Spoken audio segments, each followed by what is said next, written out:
Oh, good evening, councillors. I can't say members of the public. Well, I suppose I could welcome them if they're here in spirit, perhaps. I'm chairing the meeting in the absence of the Mayor this evening, who's away. And the first item on the agenda, as ever, is apologies, one of which clearly will be from Councillor Hutton. Yes, and Councillor Clark, Councillor Fuller and Councillor Humphreys. And do we accept the various apologies? Yes. Yeah. Good. Right, declarations of interest. I'm sure by now you all know the standard wording at the beginning, so I don't bother to run through that exactly. Just taking each of these in turn, any disclosable pecuniary interests? Any other interest?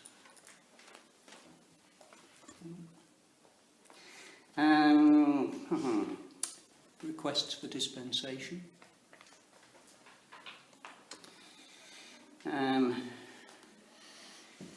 Any hospitality, etc., over the value of £50?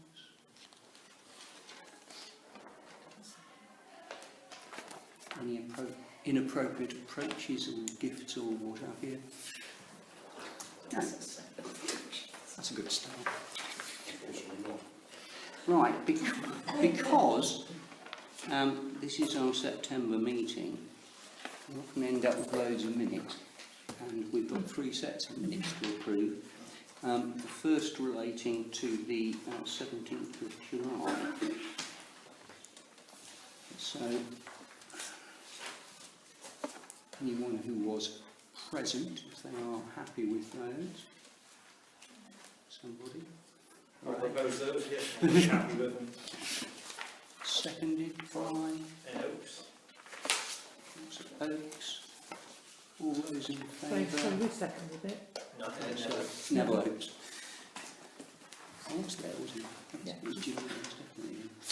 I can't vote, I wasn't Yes. Okay. Do you want me to sign each of these as we go? Yes, please, otherwise I would tend to forget and then they don't get done.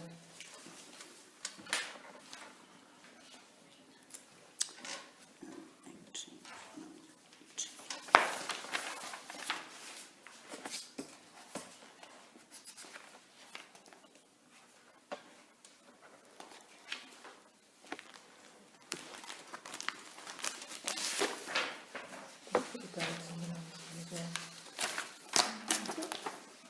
Right. And the second set of minutes for the meeting held on the 2nd of August. Again, can I have a proposer? Yes, seconded by Councillor Robinson. Again, of those of us who were present, you're happy? That will be everybody. Happily, these are 2 pages and not 5.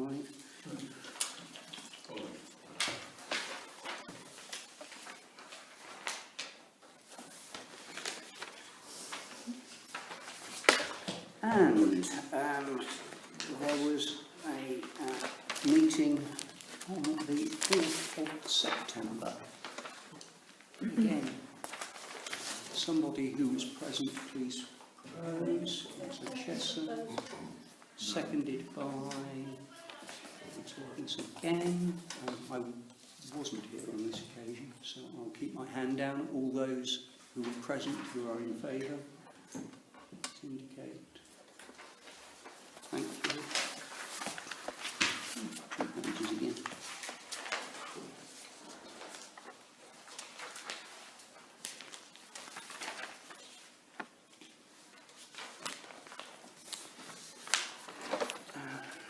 Thank you. Right. The next item on the agenda is to consider a letter from Chat. I think, in fact, the I think there was a intention had fee. been that somebody from Chat was going to come and talk to us before. I never touched it. Before we actually considered it, but nobody has arrived from Chat, and I don't see that we can wait in the hope that somebody appears. So the letter itself was in the pack, and as I recall it, was basically a suggestion that for publicity purposes, a representative or representatives of the Town Council joins a representative or representatives of Chat for a kind of press call, photograph, etc. Which seems to me to be a good idea. It's always worth promoting the fact that we're backing local organisations and helping them. It's nice for them to be able to recognise us. The obvious candidate to represent the Town Council will be the Mayor, which is very easy to propose since he's not here to object to it. There are kind of double-hatted councillors who have an involvement with Chat and our councillors, and I suspect that one way or the other they'll probably would want to be there as part of it. And that being so, I'm not entirely sure that we need to go mob-handed with anybody else, but if somebody's desperate to put their name down to be considered in addition to the Mayor and in addition to our representatives with Chat, then speak now or forever. I don't see anybody rushing to say anything. But are we happy to go along with what is proposed? Yeah, I don't think we need a formal proposal. Do you want me to see if they can come to the next meeting?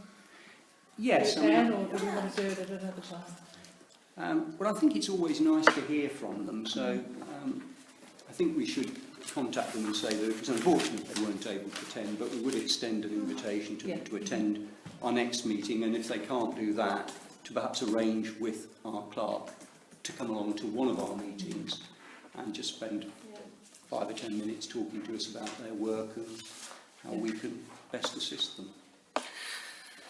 So, that's that. The next item is the consideration of requests from interested parties. Following on from the public discussion, there was an absence of public and an absence of discussion, and I would imagine there's an absence, therefore, of consideration of matters, which happily probably moves us straight on to the next item, which is a report. District Councillors' report. They also seem to be conspicuous by their absence. Have we received They've all a written given apologies. report? Well, from anybody? Councillor Bowles and Councillor Rycroft had, and I did circulate an email from Rupert, Yes. just giving an update about the council reform. Yes. I think we probably all. That's all we've got to say. I think they're all at a meeting tonight at East Northants. Right. Well, our district and county councillors have a lot on their plate at the moment with the way things are developing, so I can understand that they're not able to be present, and it might be helpful if we just contacted Councillor Reichhold and thanked him for providing the information when we extend an invitation to our next meeting, which takes us neatly on to... Can I just say something? Of course. I was just going to say we should congratulate the Council, the East Northants Council, for the extra year they're going to do without election.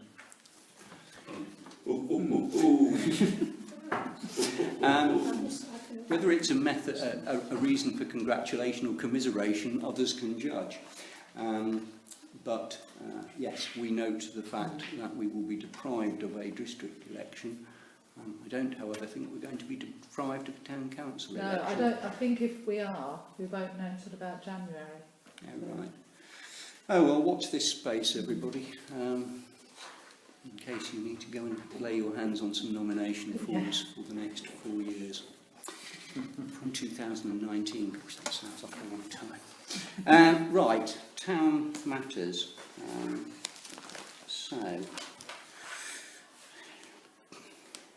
Right. So where are we with that?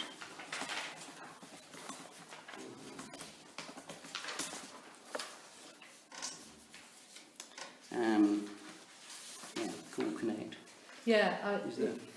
the information is just basically to say that we've obviously not been asked for our contributions because of all the villages couldn't contribute. We're no longer going to have a service, although we are going to have, I think the service is going to still run from Lincolnshire, and we will be able to, from Monday to Friday, people can ring up on the day and book journeys to Stamford. And I think that's about it. Can I ask a question? Because from this timetable it said it would be underlined in red, the services we'll get, and there's nothing underlined in red. I don't know if it was you missed a page. No, it's what there is a tiny little box that says about the we can provide direct journeys between Stamford and Oundle on Mondays to Friday. Points to note. Where did it say that? It's on the page where all the timetables are, and it says points to note, Yes, I got it. and it's that. All right, that's it. Okay, thank you. So you were saving money, not using the red ink, I presume. Well, that's No, what they on the said. scan, Yeah, so I don't think they. It's not on the scan, it's All down right, I didn't know whether it just been reproduced like I do it. Can I ask another question? I think maybe we should, obviously the restricted call and collect we're going to have, they've also mentioned that the prices are going to go up. And it would be nice if we knew what sort of price increase there was, and we should put it in maybe the oracle to advise people. Good idea. Well, that makes sense. I can find out. Right, well, we were only receiving that and we've had a short discussion that follows it. The next matter is, again, receipt of correspondence, this time from what I'm going to call the Fletton Field Group, for want of a simpler title. They are requesting a meeting. It seems to me sensible that we should meet with them. Again, probably, and in his absence, I'm going to assume that the Mayor would want to be part of any such meeting. But are there other councillors who would perhaps wish to join him in such a meeting? Councillor Chess. I think we should also look at it through the neighbourhood plan, because that was in the neighbourhood plan originally. Yes. It might be worth sort of discussing that with them in the neighbourhood plan. Well, we can certainly make them aware of what the draft neighbourhood plan says, albeit at the moment that I wouldn't particularly hold out a huge amount of optimism as to whether or not that plan will ultimately see the light of day. But of course, if there isn't that plan, there would be the district plan. And we can, of course, ask the district to treat Fletton Field in its plan in the same way as we proposed to treat it in our neighbourhood plan. Whether that will end up as an exercise in shutting the stable door remains to be seen, but for the moment I think we should have the meeting with them, and we'll see where that takes us to. I don't think there's anything else No, particularly we need to I'll discuss. just go on that. back to them. Yes, I mean, depending on when it is, I might be able to attend. Yeah. If it's a daytime meeting, I'm going to struggle. The next item is, I'm going to call emergency services. Yes, I was hoping that Councillor Councillor Fuller. Fuller would be here, Yes. because this is something that he's been dealing with. I mean, basically, you've got the information there. The date they're looking to run it on is the 7th of October. We're not needed to do anything unless you want to be a volunteer actor or something as part of the emergency exercise.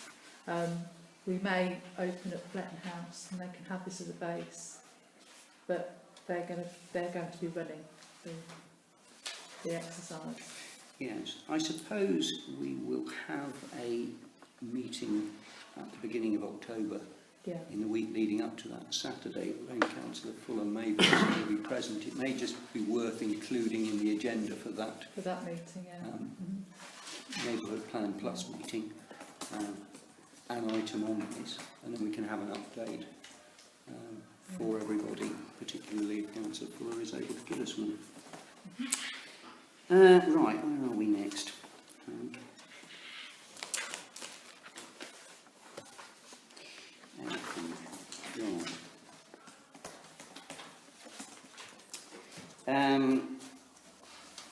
Yes, Remembrance Day and help on the day. Yeah, that, I mean, everything else I think is near enough sort of organised. We just need some help on the day to marshal the road closure.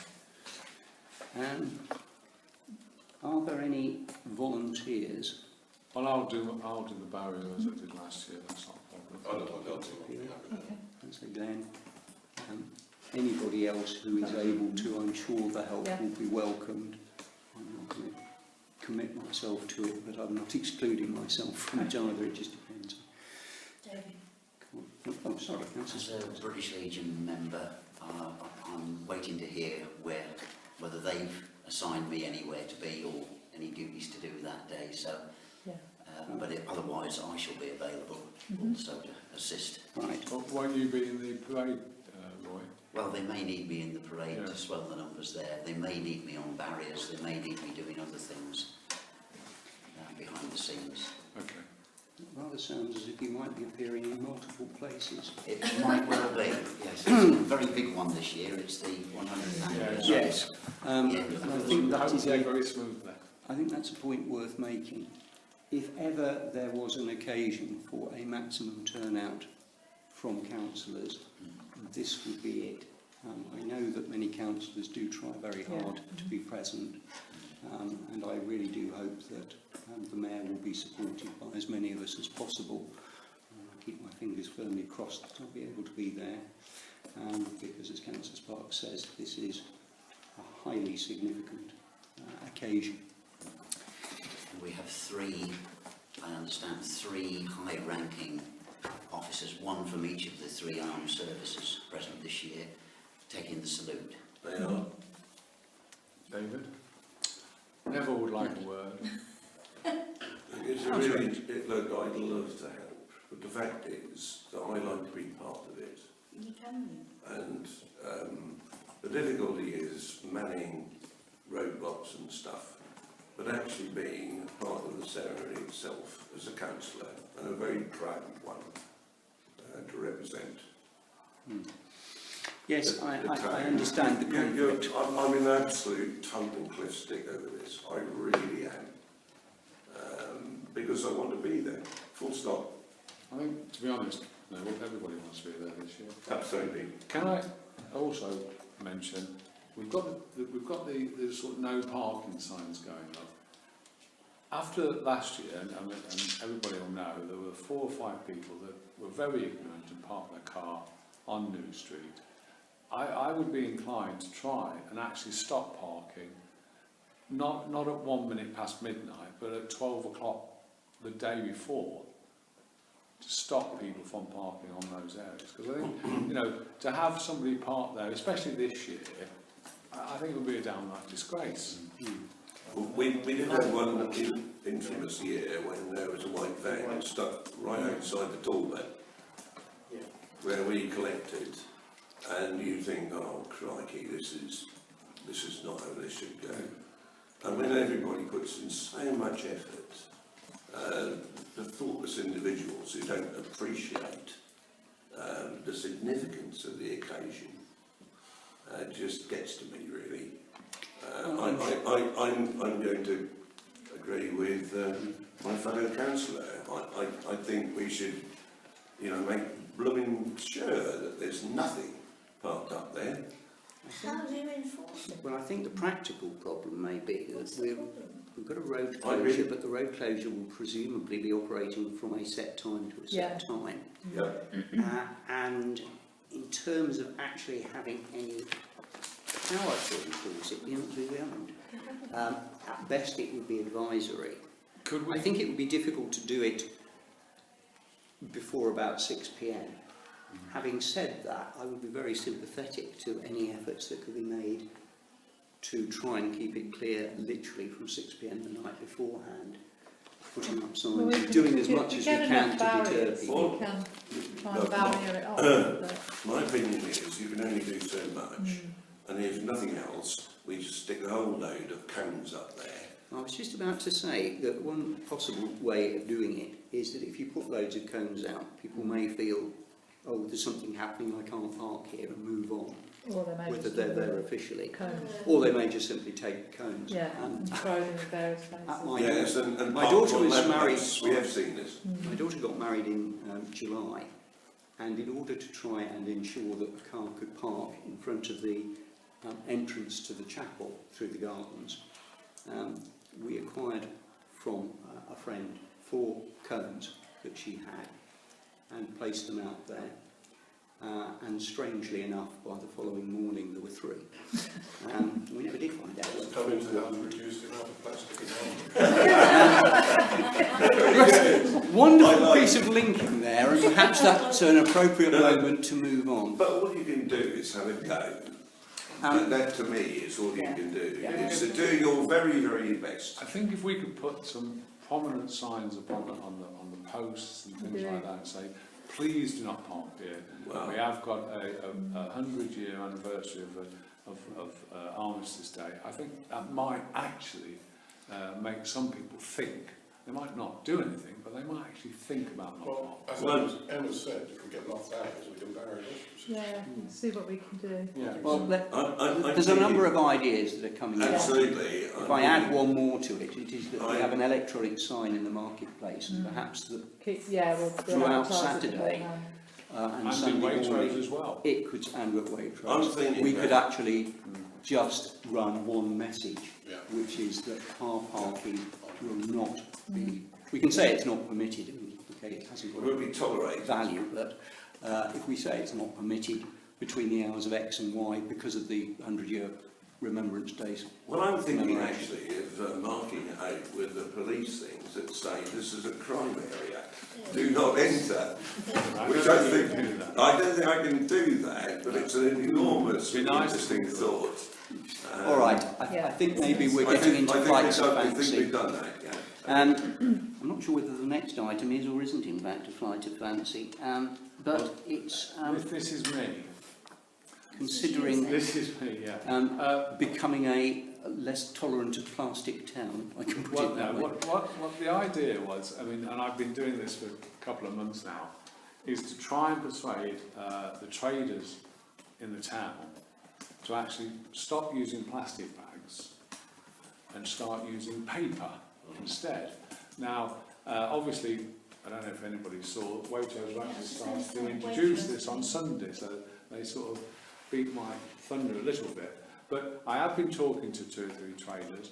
There are 3 or 4 traders already not doing plastic bags in Arundel. For instance, in Beans, their coffee now and their parcels they do use reclaimed paper.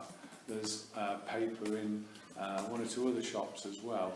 Even Wells now are trying to find ways of, instead of using plastic to wrap the meat and fish and all that sort of thing, they're looking at ways of maybe using greased food paper and using paper bags to give people rather than plastic. So it's just a matter that, you know, it would be a good way of in the future making Arundel stand out as a tourist destination and B possibly environmentally friendly Arundel. It would go with the fair trade that Roy's been doing for a long, long time to try and get people to operate a non-plastic bag situation. Let's say Waitrose are starting to do it. We could bring it into the whole of Arundel. It's going to take time. It's not going to be done overnight. But when you look, sorry.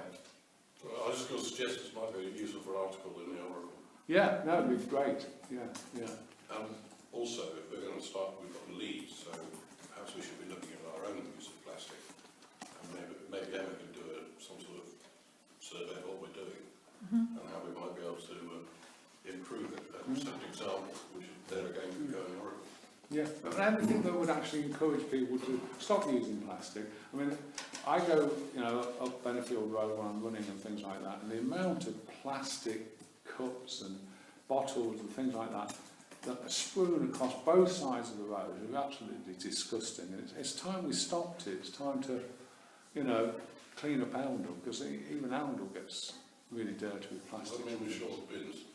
Sorry? What do you mean we're short of bins? Well, no, these are just outside Oundle, Malcolm. You know, when past the golf course, All right. people just fling things out the car windows and van windows and things. Anyway, so that was my idea, and hopefully we can progress that. So if anybody has any ideas, I've got one.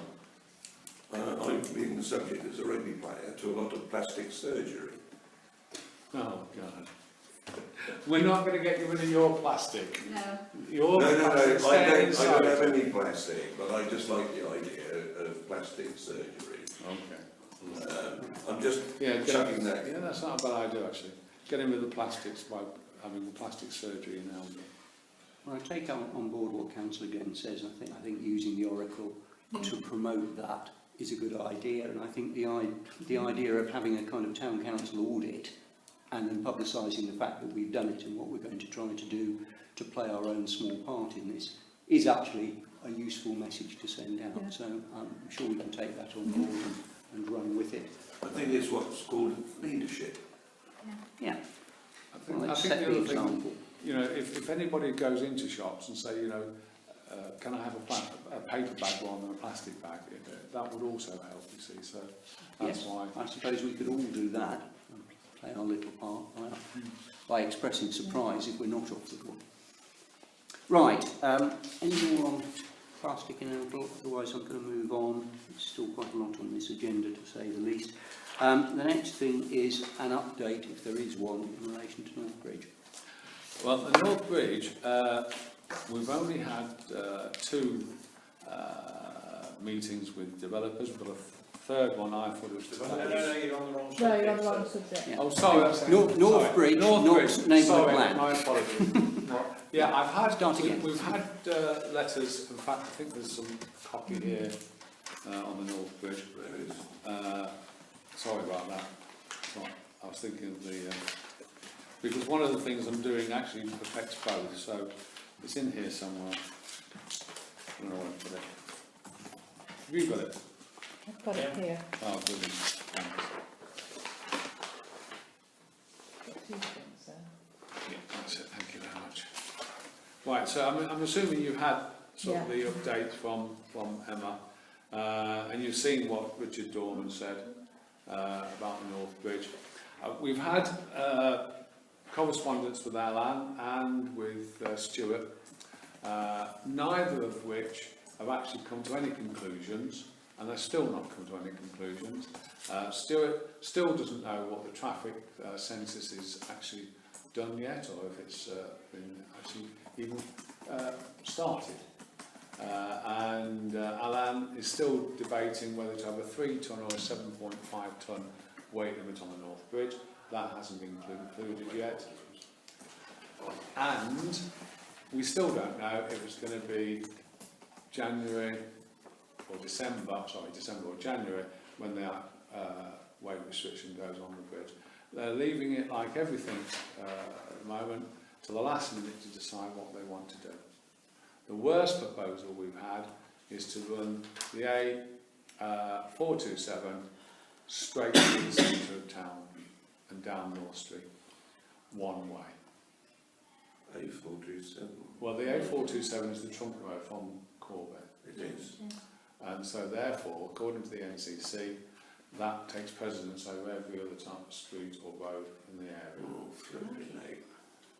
But rather than going over Southbridge. Sorry? Rather than going Oh no, they'd still come over Southbridge as well. Because they can't come in Northbridge, so if they come down the A605, and there is possibly traffic lights going to be put on the Benefield Road, sorry, the Barnwell Road, but that is nothing to do with Oundle. We can't sort of have any influence on that. We're waiting on that as well.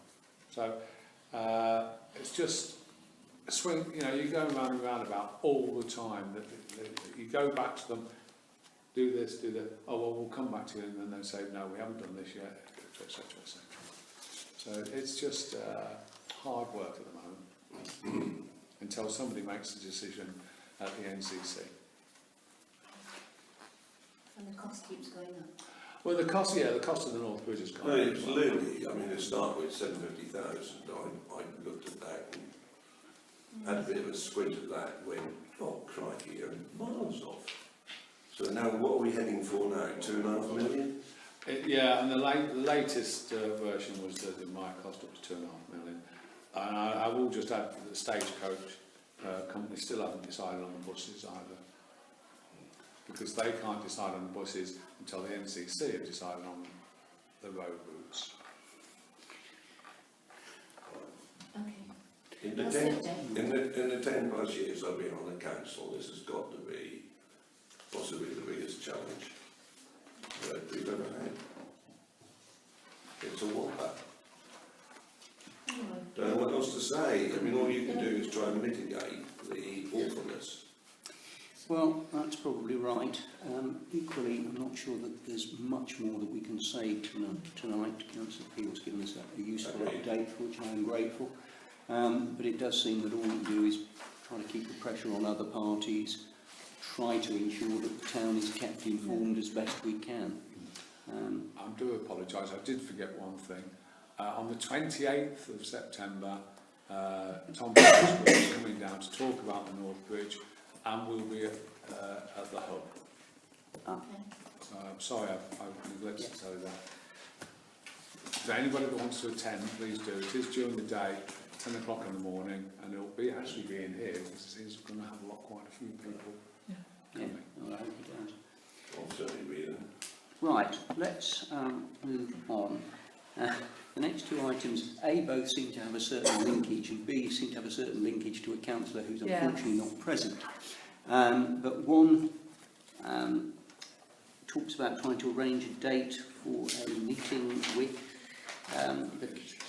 I love this, Community Flood Resistance Project. I just love the idea of flood resistance. But, Yeah, the first one is, well, it's a walk around Oundle to inspect the main drainage and flood-related assets within the community.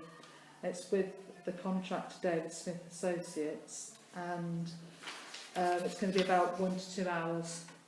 And if anybody would like to go, we approached Councillor Fuller to find out if he would like to do it and what his likely availability is. He depends on whether he's working. Exactly, he's the obvious person. I think there's some members of Transition Oundle, because it's open to everybody, they may be interested in going, so if it's any councillors want to go, but they've given me a list of dates that we can book. Well, if any councillor is interested, perhaps they could liaise with the clerk. Yeah. It would certainly be nice to have at least one councillor present in relation to that. That should be estates, surely. Somebody from the estates. Well, It's it's not our estate as such, is it? I mean, it's the entire town that we're talking about to an extent. Yeah. So I think in essence, it's a full council matter. I think any councillor, whether they're a member of estates or not, would be more than welcome to I'll arrange a date, let everybody know about it. and then let everybody know, Yeah. and we'll go from there. Well, it's a good 1 hour, 2 hour walk anyway, so we won't do any harm to anybody. So Okay. where are I thought you ENC and NCC in terms of their responsibility for the outcome of this? Where are they? Yeah, I mean, if we're talking about flood risk, it doesn't seem to be an Oundle Town Council responsibility. No, well they, David, Councillor Fuller is our flood warden, Yes. and so he gets all of the information from this particular group at NCC, and they also provide training, and it predominantly comes from them. They did come to the annual parish meeting this year. They did. Yeah. But I'm just And wondering talk about- whether the county and district councillors should be there, because surely if there's any action needed, they're the ones that are going to have to orchestrate the action. Well, yeah, I can. We are the victims of whatever It can be happens opened here, up to them. I aren't we? mean, it can be opened up to anybody. Yeah, but I think, just a little bit more proactive. this walk and risk assessment is for them, because they need to take away any actions that come from it. We haven't got the liability for this action. As they, we are victims of whatever happens here. Well, I think they probably feed that back anyway. I don't know whether they feed it back via the councillors or whether it just goes back to the... I think if we end up with a council representative, it might be worth approaching the district councillors and saying, Councillor so-and-so is attending, and it would be nice if one of your number could perhaps join him or her, as the case may be. I'm going to move on because I'm conscious of the length of this agenda. And the next item is agreeing another date, and it's, again, it's to do with floods. This is for an evening meeting to present the results of the flood report, the investigation report. So, and again, it's open, it's going to be for everybody, members of the community, not just councillors. So they just want us to try and arrange a day. It would be sensible, if possible, to arrange the date around the availability of Councillor Fuller on the assumption that he would like to be part of it. But any councillor, again, interested, perhaps needs to liaise with the clerk once we've been able to sort out a date. Yeah, whether we have it at the QVH as well. Yeah. And the advantage, in a sense, of having things in the QVH is it kind of promotes the QVH, although you could argue that having events here promotes here equally. So the advantage of here is that there's a bit of parking available around it. And it does depend on how many people. I mean, if you have the QVH and only 20 people turn up. Yeah, it does look a bit lost, whereas we can accommodate 20 people in this room very easily.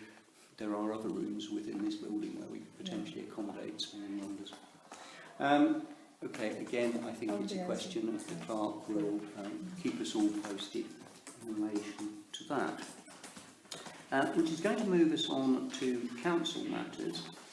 And the first of those is to approve the health and safety policy. Now, is this an updated version of the document, or is this a brand new document? It's a brand new document that our health and safety consultant has put together. We did have it at the July meeting, but I think some of the pages didn't get scanned properly.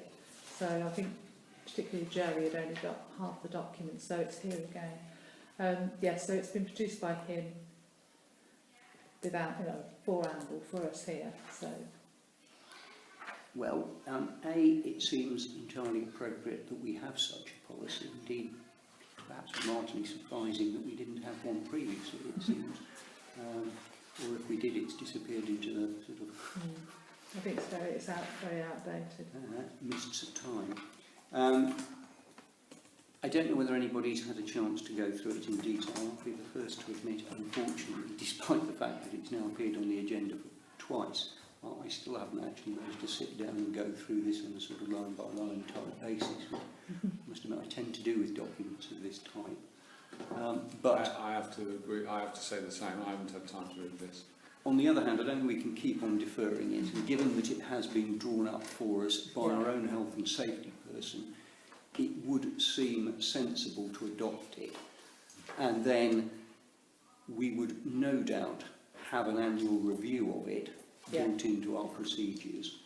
It seems to me that apart from anything else, potentially, if you were to find oneself embroiled in any kind of litigation, it might be very helpful to be able to produce a policy and produce the fact that it's being kept under regular review, etc., etc.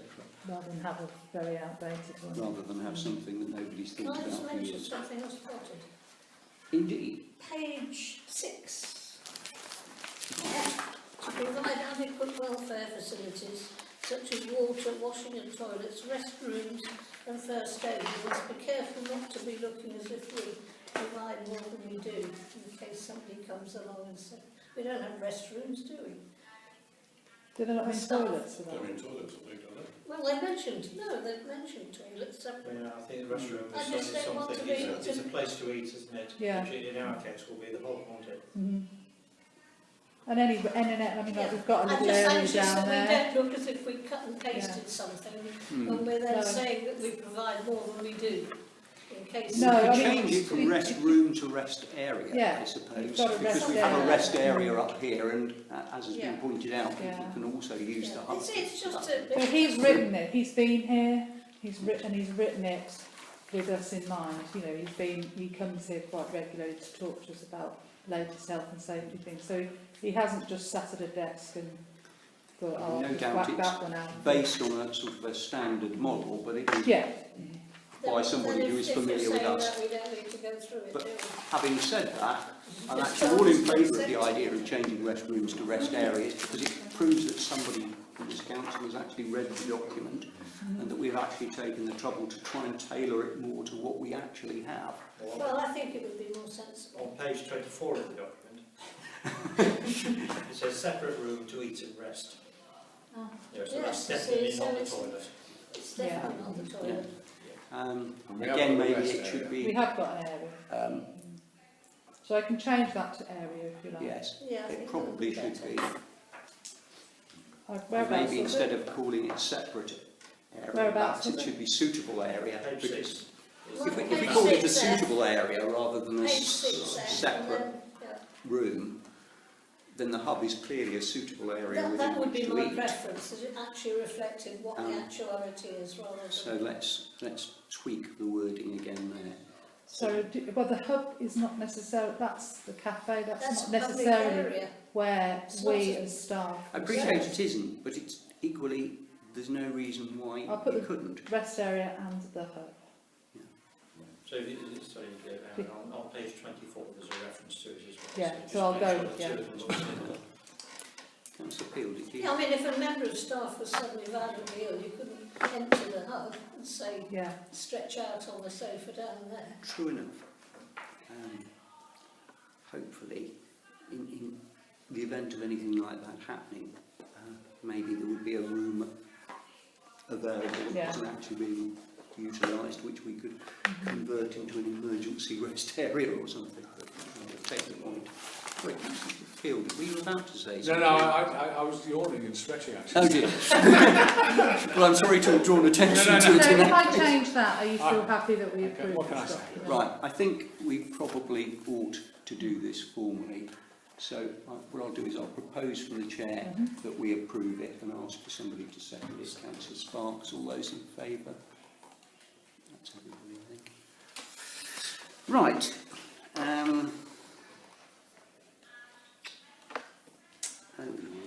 Yes. The next item is standing orders. What now seems like an age ago, I went through the latest version of the model standing orders and attempted to tailor them towards Oundle and our practices. My recollection is that there were at least a couple of points where we needed to insert some numbers, but unfortunately, for reasons I won't bother to go into for the moment, I'm not as well prepared for tonight as I might otherwise have been, and I can't specifically remember them, but happily the clerk's going to take us to those points. The other thing that occurs to me is I wasn't able to attend the personnel meeting because I was away, but I note from the minutes of that meeting a reference to our employment consultant having said that there might be areas of our standing orders that themselves might need revision. Now clearly what was put together was prior to any of that. I'm not sure that What we've we've done now, anything specific following that meeting. yes, I've actually amended the terms of reference and sent them to Chris to have a look at, and he's happy with what's been put in that. So that covers Right. what we talked about, but obviously that's got to go back to the next personnel meeting to be looked at and then come here to be approved. So It's a bit of a laborious process, but we can do that. And depending on what happens this evening, we can then go on to send Chris Moses a copy of the latest standing orders. If the clerk has it happily to hand, it may be as well to look at those specific ones where I had highlighted the fact that we needed to make some decisions about numbers for this, that and the other. First one's on page 5, and it's the item at the bottom, T, and it's asking for a number of minutes for a councillor to discuss a motion. And at the moment, it's... Well, at the moment, Isn't it 2 or you something ridiculous? I've got 2, but it's up to you. You can say what you like. I mean, 2 is not very long. 3 is enough. No, honestly, you know, It is really, Yeah. yeah. And it's always with the chairman's permission, so somebody, Yeah. you know, if it's clear that it is a long More debate, complex. Yeah. But 3, you know, we'd never finish if we had 3 for everybody. Yes, I mean, I'm conscious of the fact, having sat here for 30 odd years, that at times councillors, including myself, have clearly spoken for longer than that. I rather hope that if anybody is going on clearly too long, that the disapproval of their fellow councillors, let alone the sanctions of the chair, may haul them back into line. And by and large, I have to say, I don't think this is a problem. So it probably doesn't matter too much what figure we insert. 2 does seem quite short, I have to say, but I have no particular preference one way or the other. If councillors are happy that we leave it at 2, then fine. I don't think anybody's going to be sitting here with a stopwatch at the We should next all be meeting. timing you. I was just going to say it. More than 2 minutes already. Exactly. You're the chief. Right, okay, so So let's that's leave 2, that at so I'll put 2 in for minutes. that one. The next one is 4DV. And again, this is the number of days. I'll read it out because it's I think it's the only way to do it, unfortunately. it's subject to standing orders 4B and C, appointed to determine the terms of office of a substitute member of a committee, to a committee, whose role is to replace the ordinary members at a meeting of the committee if the ordinary members of the committee confirm to the proper officer in so many days before the meeting. You write that, David. No, happily not. As I say, basically this is the standing model orders where, because they've actually changed A, the order in which they appear, B, the way that they're actually put together, so that things that were in one section now seem to have appeared somewhere else. It was actually quite difficult to go through it and kind of compare one with the other. And there are some areas where it just struck me that rather than either adopting a figure or some of these literally had a blank to start with, so we had to come up with something. So if there is a blank in this model standing order, we have to put something there. I don't know whether the clerk has any particular idea. Well, I've had a look at what other people have put because we haven't actually got a number for this in ours. And people put 3 days, I don't know. If it's good enough for others, does anybody have any objection to making that the basis for ourselves? After all, it is always open to us to revise standing orders if we find that it's not working for us. It's not something that we use very often, is To be it? frank, it isn't. Don't think I've... It's not really. Yeah. So I wouldn't want to waste a huge amount of time on this We'll put 3 tonight. in there. So why don't we accept what the clerk has said, that others have adopted 3, so this council may adopt the same. I'm happy. The only thing I'm not entirely clear is about the time limits for changing standing orders. Time limit has all, well, I don't think that there is a time limit in the sense that unlike an ordinary proposition, whereby if we propose and adopt something, we can't revisit it for 6 months unless we adopt the procedures within standing orders that enable us to do it. which are there, and which essentially require a certain number of councillors Yeah. to ask to bring it back. As far as I'm aware, there is nothing that says that you can't Can't go constantly revisit keep them. reviewing it. The only thing that limits it is the timescale, in as much as you bring forward the proposal. You then have to wait a month, Yeah. in a sense, to give everybody time to look at it and reflect upon it, and then we debate it and decide whether to adopt it or change it. And that's Okay. still the process. And it's just that I remember a big hiccup a few years ago, which I don't need to go into now. There we go. So I put 3 in that one. Do you want to go on to the next one? Yes. The next one is page 20, and it's 15, B, Roman numeral 2. Oh. 60, 80, 20. And again, it's a subject to Standing Order 9, include on the agenda all motions in the order received unless a councillor has given written notice at least so many days before the meeting confirming his withdrawal of it. And again, we've never had anything for this. We seem to be settling on 3 days for all sorts Yeah. of things, and there seems to be a degree of logic in that, because if the agenda has to be published 7 days before the meeting, then if somebody's going to withdraw it, it's clearly got to be less than 7. Yeah. And it would clearly be barking to make it as short as 1 or something, so 3 might seem Yeah. sensible in the absence of any other. So that's 3 working days, is it? No, I think it's 3 days, council we don't days. want to be Saturday and Sunday all It's- the time. It doesn't say anything about No, 3 that's why I'm working asking days. the Yeah, question. just says 3 There's a lot days. of difference between 3 working days and 3 days. So Yeah, If I it know. says 3 I mean, days, it could it be means... Saturday, Sunday, Monday bank holiday even, Yeah. and not. And we got rules about And that we've got for lots of bank elections. holidays. We got rules about that for What you elections. can do, you can put 3 working days. We can stipulate that we I want think it as we've 3 got to, working days. otherwise it's pointless.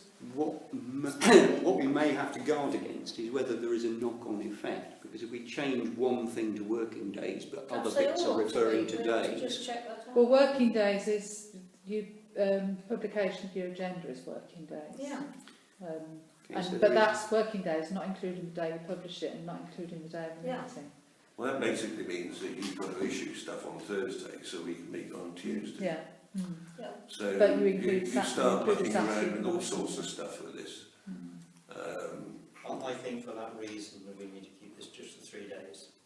Yeah. I'm Because, happy you know, with we it. can all, you know, because of the way communications Yeah. are now, you know, we get Yeah. everything over the internet, so We'll Saturday leave and it Sunday 3 doesn't look days. any different. But it is just sort of the reason that Neville says we could end up with an impossible situation that we can't get enough of forewarning in, and yet everybody is able to read the letters. But Saturday's a working day now anyway, isn't it?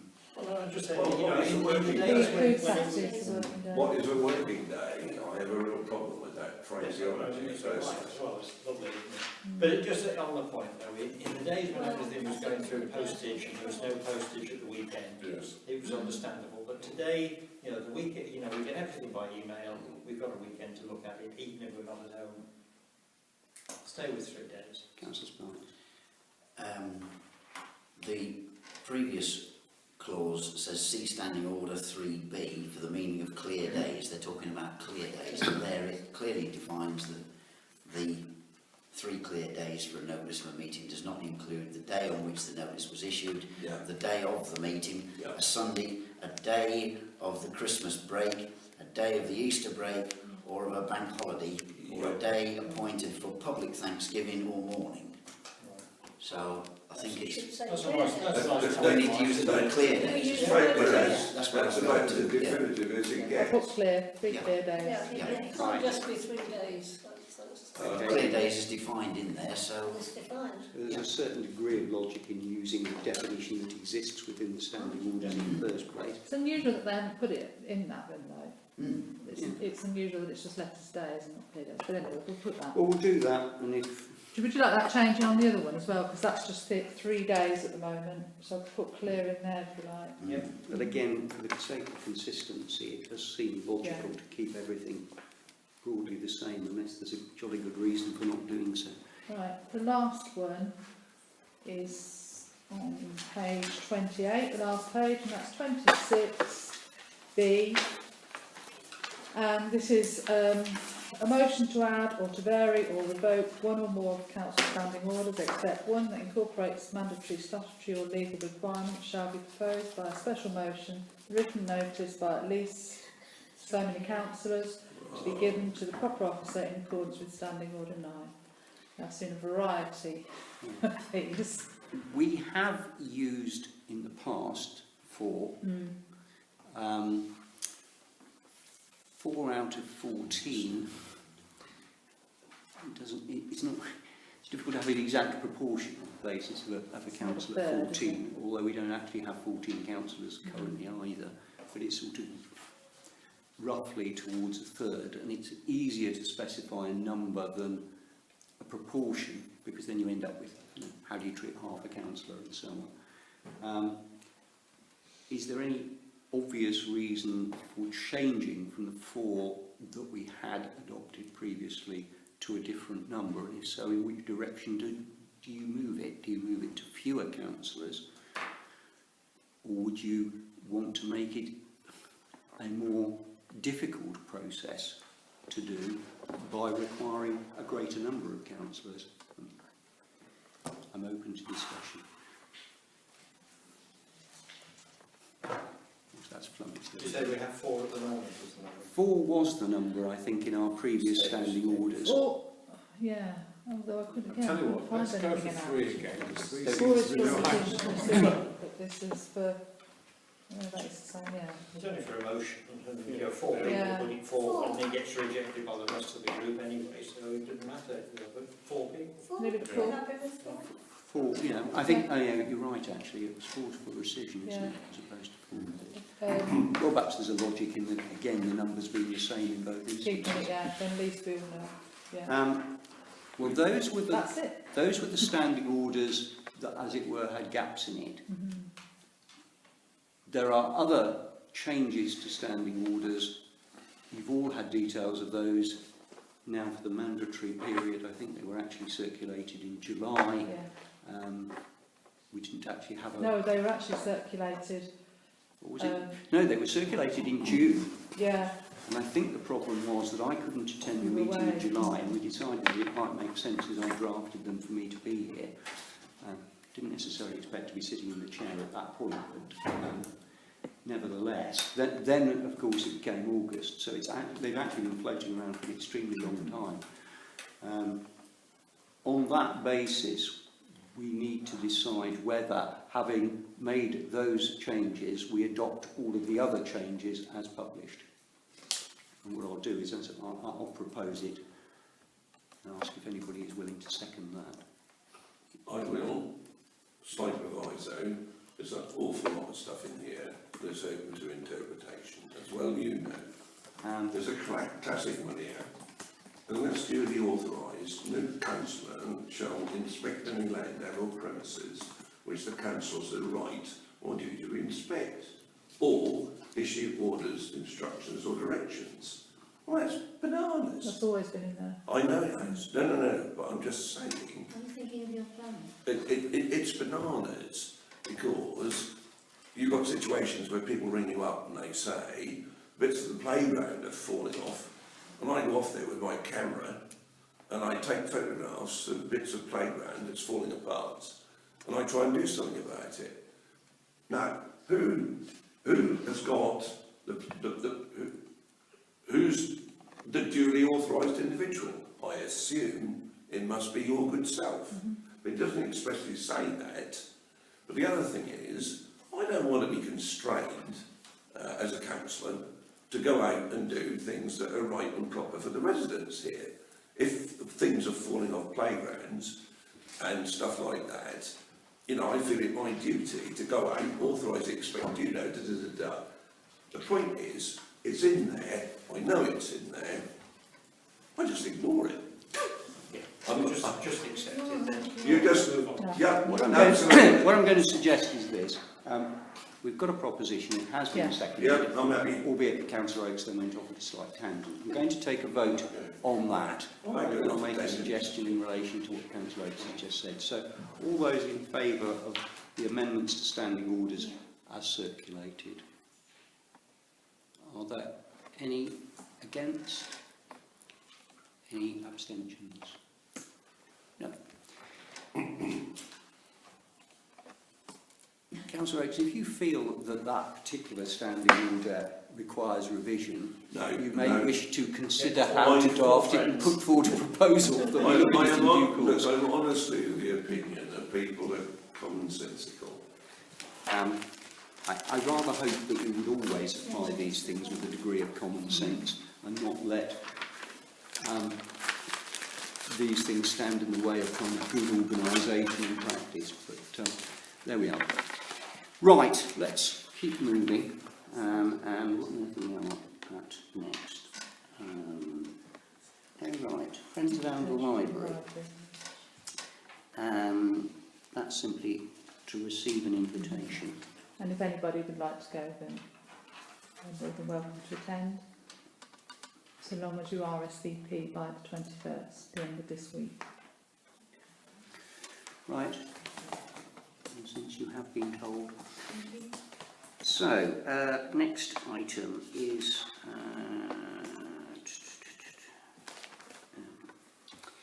yes.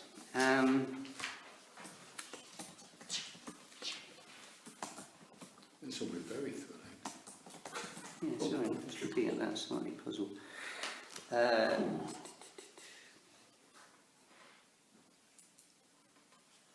So that's the ACRE annual meeting.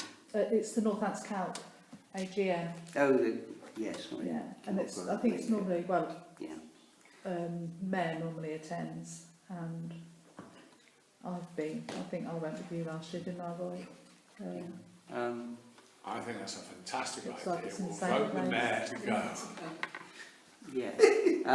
I know that sometimes I can't remember, isn't there enough, are you restricted in the number that you can send? Yes, Isn't it? too. I think it's 2.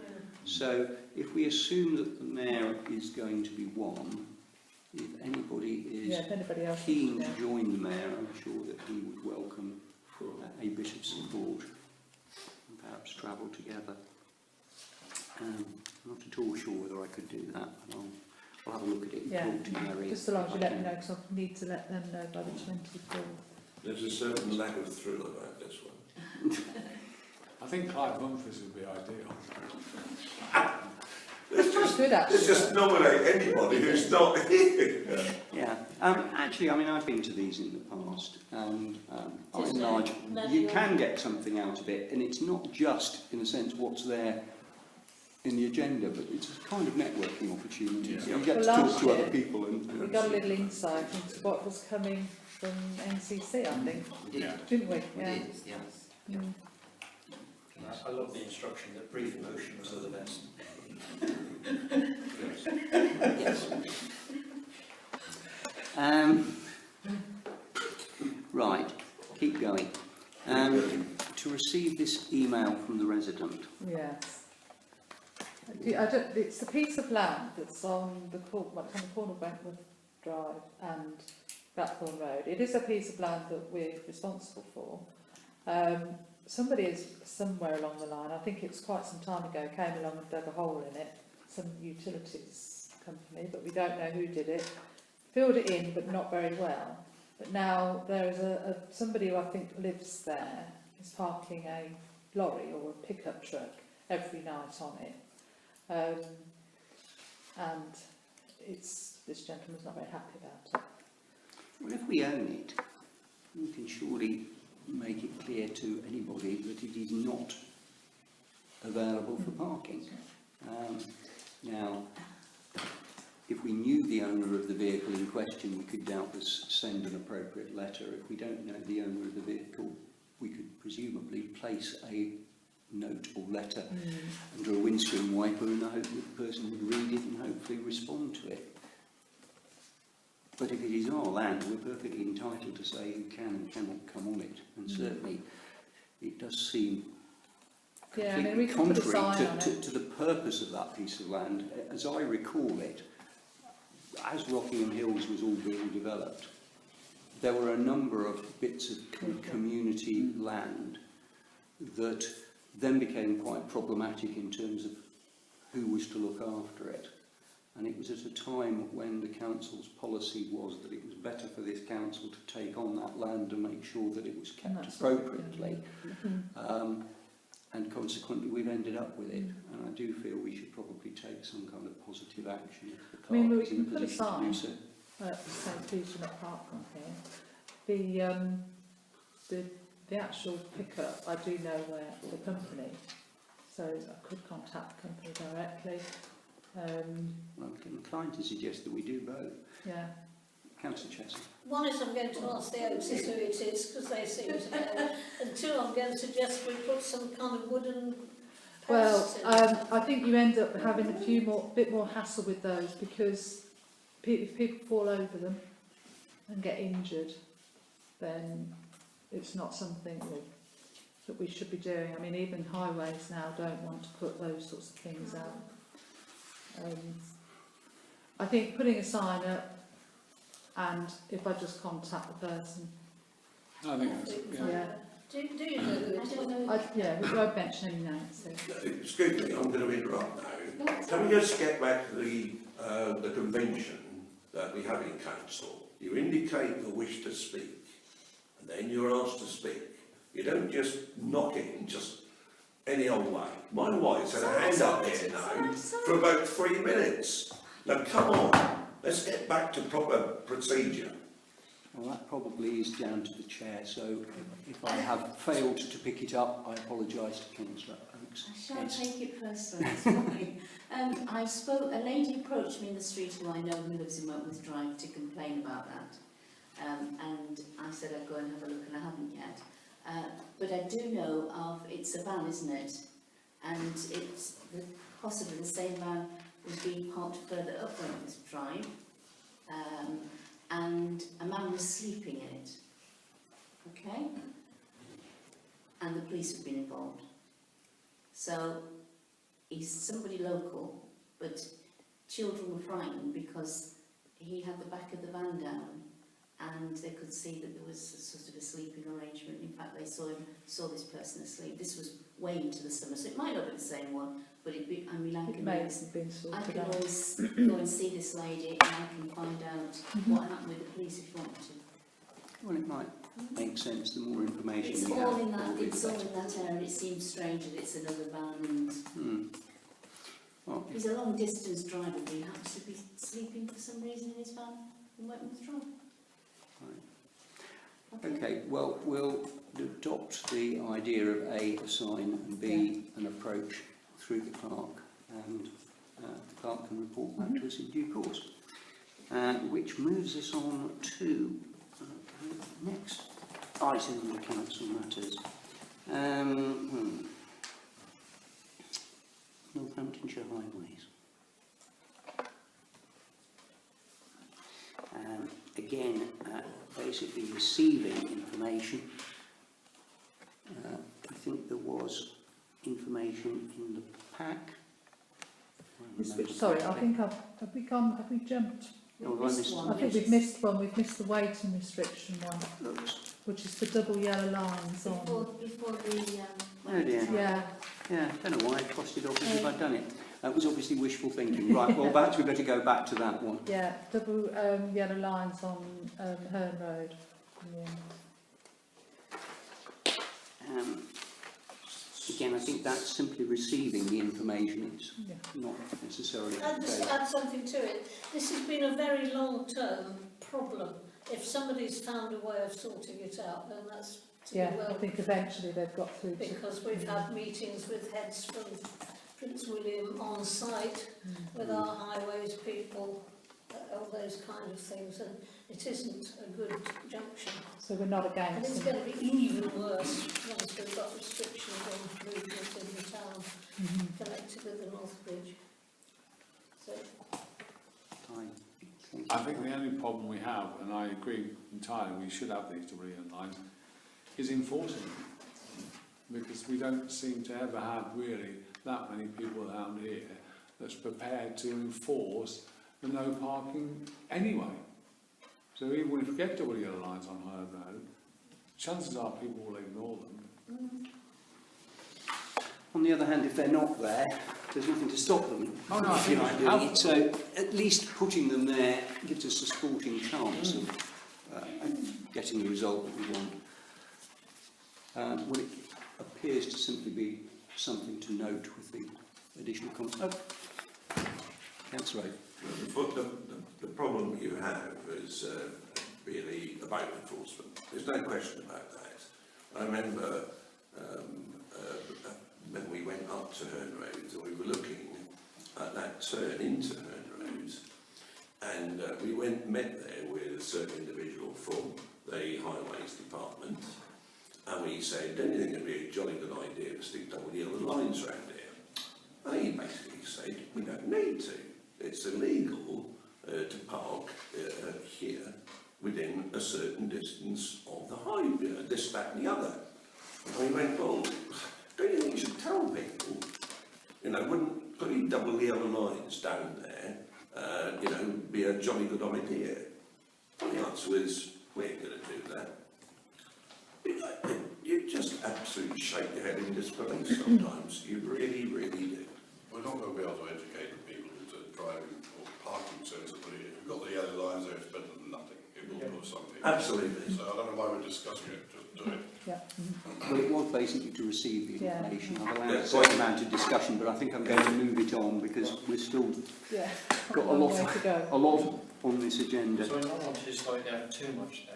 There are two houses there that must be using that bit of on-street parking. Is it a courtesy issue about informing them what's coming? So as I look at the map of it, yeah, there are two houses that don't seem to have any other parking than on-street, and they're going to lose the on-street parking outside their houses. I'm not saying stop it, but it would be polite of us to let them know. When I go back to NCC, I can say, can you inform people that part there? That's It's right. going to happen. That seems to be a good point. Well, I guess that's the And last one. where look, I was going to do all the planning stuff last week. Where are they? Have you any idea? I'll show you after the meeting. That would be great. It's in the pack that we were given before. I know, but there's a lot of stuff. Right. Going back to the pack and going back to the agenda and hopefully trying to stick to roughly the right order, so I apologise for going past that item previously, but another highways issue, this is to do with maintaining the supplies of grit bins. Yeah, we've got three. On the table that I circulated, there are three that don't meet the criteria for highways, so they, if we choose not to take them on, they will remove them this month, and we won't have them in that location. Can you remind us where those three are?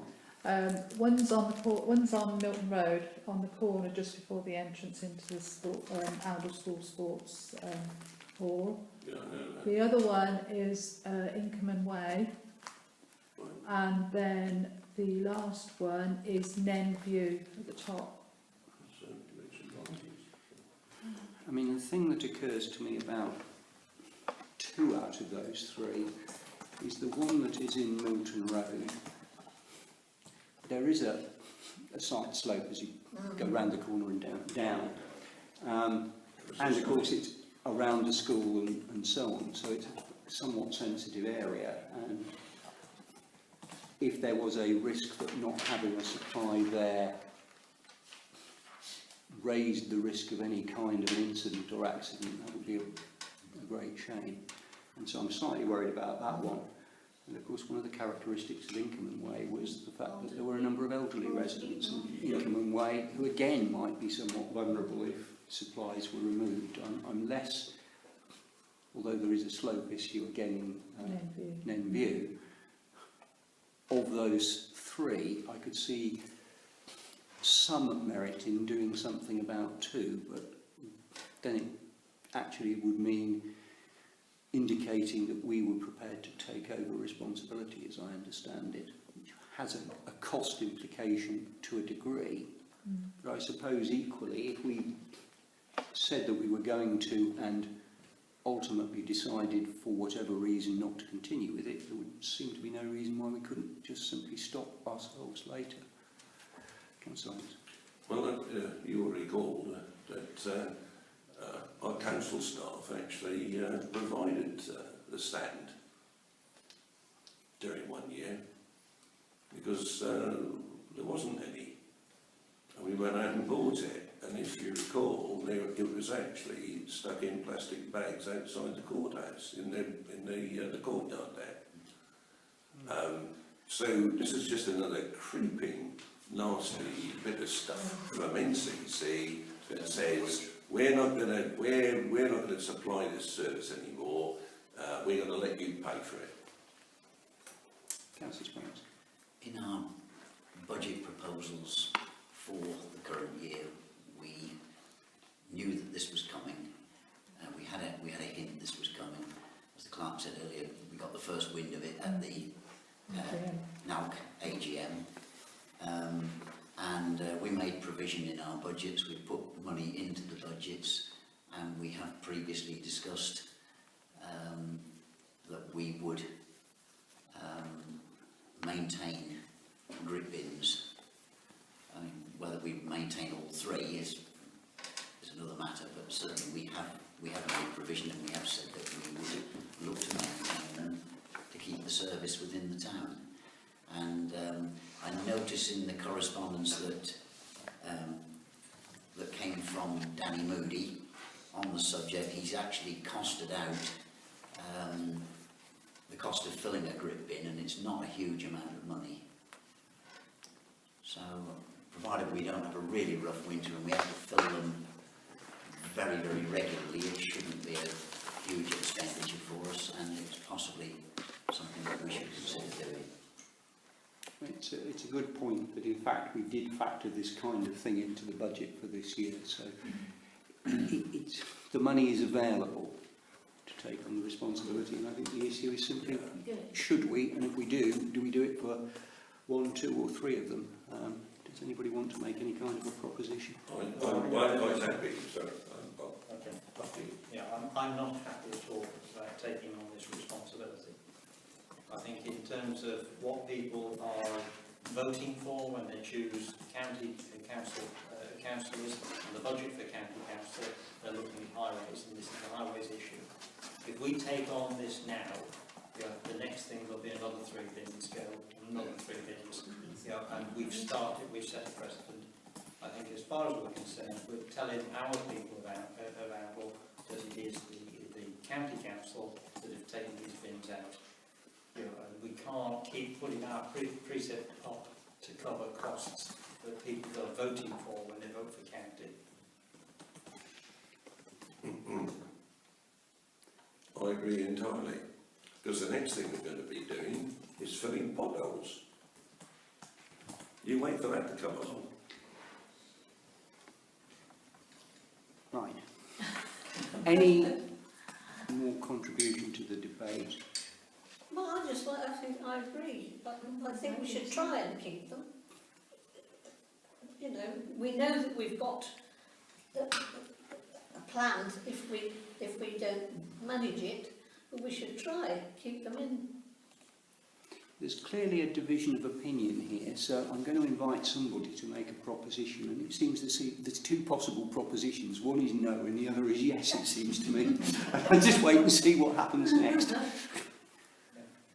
So I propose that we do not take over the responsibility of the county council's gritting. Right, do I have a seconder for that? Yes. That we do not take. I don't, yeah. Do we You do not? do No, not do take not. it Yeah, over. You don't. I think you're coming from the other side, Val, so Yeah. be careful. Yeah. I've just said Well, I thought you just spoke in favour of taking them on. I resist the idea that they can dump them on us. I think they should continue to That's maintain right. them. I understand that point. Anyway, it seems to me we've got a proposer, Councillor Robinson, we've got a seconder in Councillor Oakes. All those I can put it this way, in favour of not taking on responsibility for the bins, please indicate.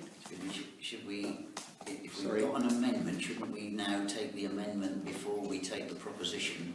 Yes. Yes, however, it does seem to me, and I'm not sure what the amendment proposed is, but if the amendment has the character of negating the proposition, the correct way to deal with it is to vote on the proposition. If the proposition fails, a new proposition can be put forward, which is in effect the opposite. What you can't really do is amend Councillor Robinson's proposal to say no into a proposal to say yes, it seems to me. Fine. But the proposition is, but what's on the agenda What's the proposition? is to consider taking on responsibility. We'll just Well, vote. Councillor Robinson's proposal is that, having considered it, we don't do it, as I've understood it. Yes. Yes. For the reasons he's articulated, that has got a seconder, and it seems to me it would be appropriate to take a vote. And I appreciate that there are two elements to this. One is, do we want the bins? And the second one is the much wider element that Councillor Robinson has highlighted. But on that basis, those who feel that we should not take on the responsibility for the bins, will you all please indicate now? 1, 2. Those who are opposed to that and therefore feel that we should be taking on the responsibility, please indicate. And those who are abstaining altogether, It shouldn't be anybody. it shouldn't be anybody. And on the face of it, I think Let's carry on. that that proposal is carried, therefore we do not take on the responsibility. What I do think is that in our next oracle we might want to indicate that the reason that the bins have been lost is because the County Council has withdrawn the funding. I think that's very important that we make sure that people around or Don't do think that know it's that us it's the who's Northamptonshire for Council. this service, because it certainly isn't us. Yeah. What we may also want to do is to make a representation to our county councillor that says that we have declined to do it because we do not believe that it is the function of this council to do that. We believe that that is very much a county council responsibility, and they should basically honour it, because we think those things are needed. Until 2020. Particularly, it's like they are, the ones in question are really very important ones. Yeah. Okay. So just on the point that Val raises there, you know, one of our appeals might be on the criteria that they've marked them against. And I can see in at least 2 of those cases, they said that there is no gradient from a side road at those junctions. Which we there is. we might say you're wrong on that scoring. That would immediately put a 2 in there, take their right-hand side across to a 5, and then they would maintain the bin. So when we had that, the whole email said appeals have been generally accepted, we can appeal some of these cases on the basis that their scoring is incorrect. Yeah. Right. I'm going to take that as in effect a second proposition, that having declined to take it on, that we actually go rather further than even I have suggested, and we appeal against it on the basis that Councillor Robinson has said.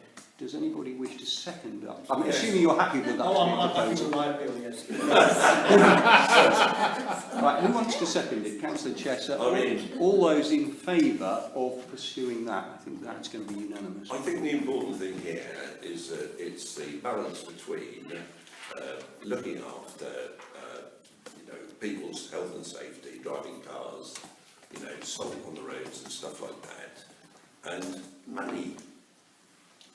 Yeah. It's the money bit that annoys me, because we keep having NCC trumpeting every year that they've never increased their precept. Oh, aren't we fantastic? Well, the reason you haven't increased your precept is because you keep bunging everything else on us. Right. I'm sorry about that. Bit of a rant. Not going to allow the rant to continue, however much some of us may Yeah, stop feel it has a certain degree of merit. Right, let's keep moving. Financial matters.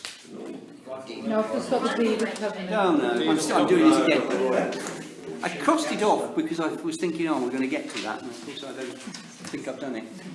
Yes, the deed of covenant. I must admit, when I looked at the pack, I was expecting to see the deed of covenant rather than the letter from Vincent it's on Sykes there. that explained, that it's talked all about it. bound in, and I just thought I'm I'm not going to undo it. If anybody wants to read it, it's sitting on there. I am aware that going back in time,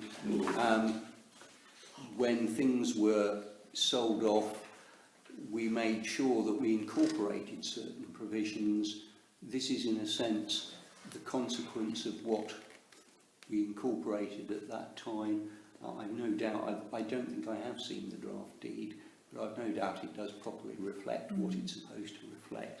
And I'm assuming that this is It's therefore the something two of a ammunition stores that are formality, sitting on the drill yes. car park. So, Transferring ownership. this actually requires approval to the signing of the documentation, and As consequently, per your standing orders. as per our standing orders, which we are now fully cognizant with. So, does somebody want to propose that we approve the signing of the deed of covenant? Yeah. Councillor Oakes. N, seconder, please. Default, I'll second it. Those in favour of it, I think we had about 3 people trying to second it. Councillor Fear. Are we all in favour? All Sorry, in who favour? seconded it in the end? Was it you, Dave? Well, I announced I had, but I then turned and noticed that Councillor Peel got his hand up and he may well have beaten me to it, but I'm Would not you like- precious about it either way. I'll put council for Oh, Right. Shall we try and get on to financial matters? Right, to approve the various documents, bank reconciliations and so on. Sort of looking in the direction of council again, I'm not sure that... Why? These haven't actually been discussed in the finance No, meeting no. because I'm not sure of finance. we didn't have a finance meeting in between. Ah, Yeah, so this is your first time of seeing these. right. And Right, there's right. nobody specifically set up to actually take us through these for this meeting? There isn't. All I will say is I did look at both the July and August ones, they looked all right. Right. It's not my function. The hub is a worry. I mean, it was quite a big loss last month. Yeah. I don't know if there's a one-off loss that can be explained in terms of staff absences. The hub, no doubt, is going to be on our agenda for October, because a long time ago Yeah. we said it would have to be on our agenda for I do think October. that something we should discuss is the fact that we're not doing the promotion that we anticipated we would do for this building, or for QVH. It seems to have got lost in the, it's supposed to be the communications and marketing working group, and there doesn't seem to be any marketing being done at the moment.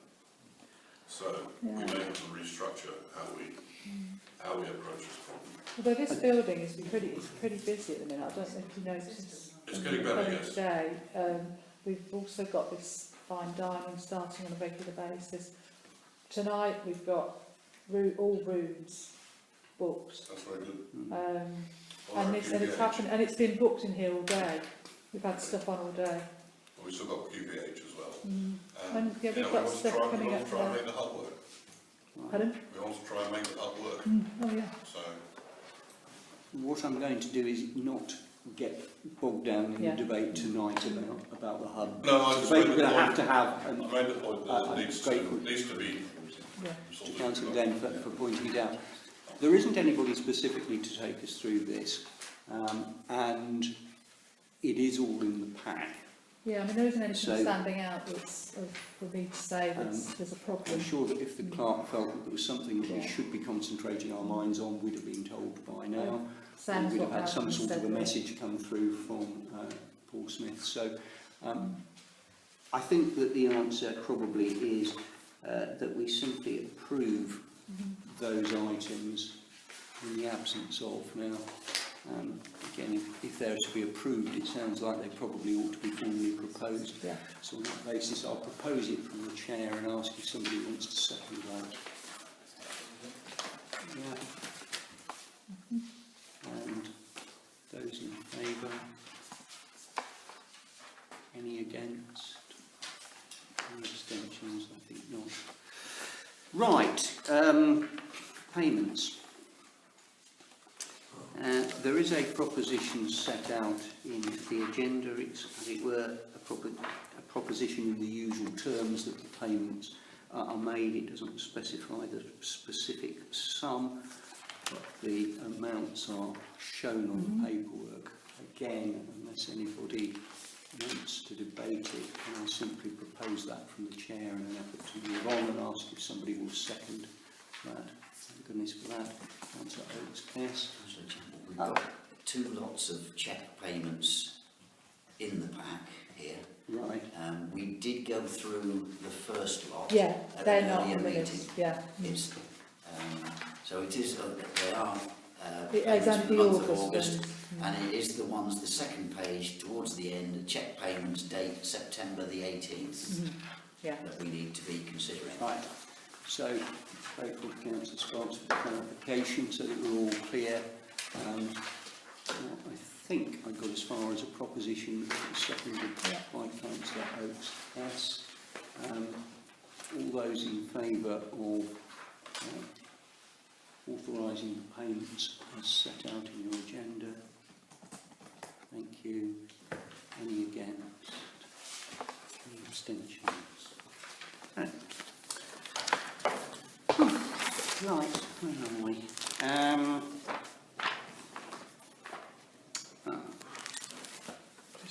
Christmas lights, pack testing. Yes. Christmas is coming, with or without a tree. But unfortunately, Christmas now comes with lots of regulation, because if you're going to turn anything electric on, you have to make sure it's all been properly tested. And as the clerk has just pointed out, that means that we would have to actually approve doing it. Yeah, this is also for actually putting up all the Christmas lights, checking that they're all working, and also maintaining and then taking them down as well. It's the same as last year, same company, and it's £14,250, which is the same as last year.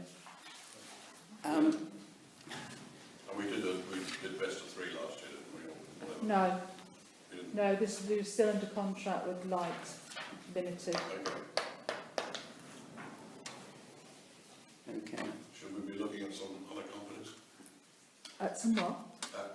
Alternative quotes? I wouldn't do it at this moment in time, otherwise you'll have no lights at all. It's too late for that. All right. Fair enough. Noted for 2019 is that we may want to Yeah, I mean, we would have- explore yeah. the issue, because it's an awful lot of money. It is. On the other hand, it adds hugely to the attractiveness of Oundle at Christmas time. We have to do it. And essentially, there are 2 options here. Either we just bite the bullet and we do it, or it doesn't happen at all. So, do you want to have a proposition? I think, question. Just one question is actually directed to Emma. Have we managed to talk to them about the Christmas The Christmas lights? tree, yeah. What they basically do is when they come out to do pack testing, which will be very soon, they'll look into it then. Brilliant. But the idea is that they would like us to buy the lights for the tree from them. Sorry, you said that again. How much? We can probably, well, they sent me a quote for 500. Will that give us a lot more lights? Yeah, lot of 1,500, I think, or something like that. Fine. Yeah. Okay. Doesn't sound too bad. Right. 14 grand's a hell of a lot of money, though, It isn't is a hell of a lot of money, which is why I think probably we should investigate what Councillor Glenn has said and We see did if it look can at be other done. companies. But I know that we've looked at this before, Yeah. and it's just an expensive business, because unfortunately everybody can see you coming We and looked at knows other full companies well this year. that nobody wants to be considered Scrooge and not actually be prepared to You fund you it. could easily look at 25,000 if you wanted to change anything. It's that isn't particularly that expensive. Councillor But I Oates. think for future years we have to keep an eye on it anyway. Councillor Oates. I think the issue has always been really not so much the cost, but the fact that we've tried year on year to get some contribution for people who actually benefit from these things, and it's never arrived, despite best efforts from all sorts of people. That's the one thing that really gets under my skin, I have to say. There we go, but my fellow councillor and I will be going around and trying to grab a ball or two out of a few of them with a bit of foot slogging. But at least we might go halfway there. But here's the man who knows about it. I know this is not part of the PAT test, but if I could just roughly, very quickly, because I know time's running out. Firstly, you know we've got the Christmas tree for free, and it's being put up for us for free, and it's going to be all stable and sorted out. What I'm doing at the moment, and I've gone round 80 odd retailers. They've all promised me money, and we're up to £200. I've got the Business Association emailing all their members, asking them to send cheques in here. What I do need, and I do need help to actually go to the rest of the stores, the rest of the retailers, to get people to actually start taking the money off them for me. Because I can't do it all on my own, I just need some volunteers to come and go around the shops and get the £10, the £20, the £15, whatever they're going to go towards it. So anybody that wants to volunteer, please contact me ASAP, because we've got to get it done in the next 2 weeks, so we can put the list of a thank you list in the Oracle, ready for the next Oracle edition. I need more than that. I mean, that's fantastic. I'm really grateful for the effort that's been put in there, and I hope that it will be possible for certain councillors to speak to you after the meeting and provide some practical assistance to that. And I do like the idea that we name check people who have contributed in the Oracle. What might be appropriate is, because no matter how you look at it, this council is going to be by far the largest funder of that. Well, we're only talking about the actual new lights for the tree this time. Yeah. And it may be that any Oracle article should make clear that this council funds it in its entirety, if that's going to be the case. Might be really wicked. Why don't we do name and shame? Funnily enough, I had actually slightly along the same lines of saying this council does it, and unfortunately we are not receiving, you know, people might assume we are receiving support from, but it would be completely the wrong thing to do, given that we are getting some support. I didn't say it in any sensible way. And so, you know, I prefer the idea of the way that Councillor Peel is dealing with it. Well, for a person that doesn't actually believe in Christmas, I'm not going to tell you. Right. Before we start getting into any kind of theological discussion around Christmas or otherwise, I think we still probably need a proposal to actually get on with this. So is somebody What's happy? the proposal for? Sorry, Essentially to fund testing and all payments associated with the Christmas lights. I'll propose. I'm off. Yeah. Can I, before we do that, does that include the lights for the Christmas tree as well? No. So that will be... On top. Right, okay. Yeah. Okay. So we have a proposal. I think it's been seconded as well. Sorry, I've only got Malcolm as proposing it. Who seconded it? I seconded it. Yeah. Councillor Oates. All those in favour of that proposition? I think again there is no against and there are no abstentions. They've not been like the one from about 4 years ago. Could be a nice one. Oh, I've got to go and pick it. oh. The tree, that is. Right. To receive the verification officer's report. Yeah. Councillor Glenn and Councillor Robinson did report on it in the July meeting, but at that point we hadn't got the actual checklist, so now you've got a copy of it, so this is preceding it. Fine. So I don't think we do need to do anything more than mimic the fact that we've received it, which might make that the shortest item on the agenda tonight, which is perhaps as well. Right, Councillor Peel, we have got back to the neighbourhood plan that you were attempting to talk to us about roughly 3/4 of an hour ago. Yeah, I do. I'm sorry, I got mixed up. Right, neighbourhood plan. Now, firstly, obviously, this is to do with the consultant, that we need to get some sort of figure that we're prepared to pay a consultant. If we can get a consultant, and that's still a big if, we're still trying but I'm not going to guarantee anything, and I've already sort of said this to the working party. So everybody knows the situation on the working party. We have had a couple of people look at it, and they reckon that if they took it on, it's going to cost about £10,000. Wow. The figure that we've got reserved for it at the moment is £7,200. So it's a jump of £2,800, but it's a matter that the council want to pursue a neighbourhood plan. If they want to pursue the neighbourhood plan, we've got to pay the going rate. We can't skim on it, it's not going to work. So it's up to you. In regard to what I've done on the neighbourhood plan to date, and this is only what I've had meetings with people, etc. I've had meetings with Philip Rose and Persimmon. And one of the things that was sought out with the local plan, as you know, is that Philip Rose's development wasn't actually in the local, or won't be in the local plan. The way Which is Philip Rose. Yeah. Philip Rose is Herd Road with the cricket pitch. The way round that is to try and persuade Philip, and Roger and I had a good go at it, and we actually did pass, I think, a couple of the objections with Philip, and he's gone away to have a think about it and cost it out, is to actually put a road from Herne Road down to the 605. If we do that, then I can't see how ENC can actually stop that development happening.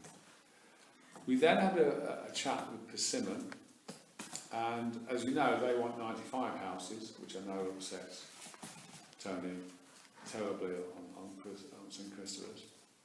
But we told them, quite frankly, that we didn't think that if they went for the 95 houses on the local plan, that the local residents will actually allow that to happen, and that there's a lot of anger and a lot of commitment to go against any planning application for that sort of density of houses without adequate road system into the Ashton Road, but not from Ashton Road as it stands at the moment. So Persimmon have gone away and are costing out a road to the 605. I'm not telling you it's going to happen, I'm just telling you that's what we've done so far. Now, I then had a chat with the NCC. I chatted with Alan, which is somebody that, well, Tony knows very well.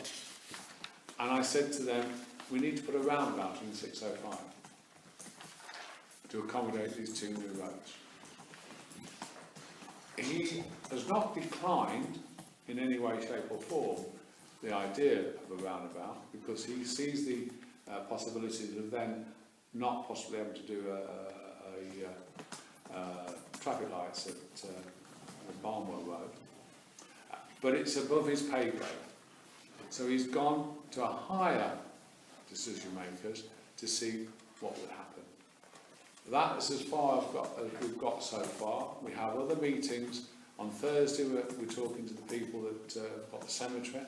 I'm hoping to get the commitment out of them that we still get the cemetery land. But that's as far as we've got so far. We've also got the Benefield Road people and Codstock Road people lined up as well to talk to. But we can't do any more now. If we can't get a consultant, then we really do have to lean on the ENC to put as much of our neighbourhood plan into the local plan. I don't know if that will work, but that's what we're trying to do. Right, two aspects to that. One, the report that we've just heard. Grateful to Council Peel for the update and all the work that's going on there. But the second issue involves the funding or potential funding of a professional. And it does occur to me that if one has that debate in public and says we're prepared to pay up to X, it doesn't take a genius to get hold of our minutes, find out that we're prepared to pay up to X, and then promptly say, well, that's what I want. And they might have possibly done it for Y previously. So it does seem to me that this is a matter of some commercial sensitivity, and I'm looking towards the clerk as to whether she feels that in the circumstances we could use the relevant standing order, and unfortunately it's no longer the same number as it was before, which was engraved on my heart, in order to actually go into private session. But you would still need to, in open session, agree a figure, because you can't agree a figure in a private session of an amount. You can't have a figure of expenditure where you're not disclosing it in minutes. Excuse me? Trying to find a way around that. Well, don't we actually agree the quote when it comes in? So we don't have to agree a Oh, figure. no, you don't have to agree a figure at the moment. No, we can agree a quote Yeah. when it arrives, so we don't have to talk about a figure now. Well, I'm only conscious of time, because Yes. it's hard enough to find a consultant. If we've got one, we need to be able to say that we can pay him. Yes. You know, so at the So moment has- we can pay him £7,200 and not a penny more. Well, I was going to say, if you choose to pay any more, you would have to Yeah, we'd have to come back. propose that you're going to take that money from elsewhere, because So you'll be if over we get budget. approval at this junction for the 7,200, you know, we've at least got, you know, enough to get him started. And then if he's saying that although he's going to come in higher, then we'll have to come back at that point. The only problem I see, sorry, did you want to? Do we need to put a figure in, because the proposal says to approve expenditure, doesn't say any figure at all. No, I don't think we can give anybody a blank cheque, can we? Although No. you've all talked about Yeah. figures, the actual figures with the recording on, so. Yeah. Yes, Sorry. I rather negate what I was trying to achieve To earlier. be honest, I'm sorry, it's By just raising that, you know, as far as I'm concerned, I can't see why we shouldn't. The first thing I've got to do is actually declare an interest now, because Philip Rose is a very, very dear friend of both myself and my wife. And I wish to make that absolutely very formal, that he is a dear friend. I know what his proposals are. I also was one of the people who stood up at ENC and opposed the Persimmon development of 95 on the left-hand side as you went down Herne Road. Now the other thing is that having a road that comes up there is quite problematical, because it actually is an ancient highway, and therefore it's kind of grade listed. Now that's your problem. You know, great, stick some load of tarmac on it and allow, you know, buses to come up and all that sort of stuff. The other thing I'd also say is that my dear friend Philip offered at some time ago to actually provide a drop-off point off the A605 to provide, but it had to be a drop-off point because he knew he couldn't come up well, it's basically a horse track. He knew he couldn't do that, but the idea was that, you know, buses would drop people off there and the students would walk up the road. Now, for some strange reason, I don't know why, but Prince William weren't terribly keen on this at all. No, they objected. They didn't like it. So you're in a right old flipping mess on this. But I like this to be known in public session. I understand the principle about going into private, but I'm just trying to add a little bit of colour to this waterscape that we've got. Councillor Stiles? I understand what Councillor Oakes is saying and the reasons he's saying it, but we've received the report on the neighbourhood plan, and that was part of the report on the neighbourhood plan as to how they might put accesses onto the 605. But we're actually now on the second bit of the agenda item to approve an expenditure for a consultant. Now, Yes. Philip Rose is not the consultant. No, he's not. I don't think you need to declare an interest No, at this stage. And No, but I think we've got I just want to make quite certain that people are quite clear about, you know, I know an awful lot about this bit down there. Because I was actually with somebody who stood up at the NC and complained about the development. We've still got a lot to get through there. Can I?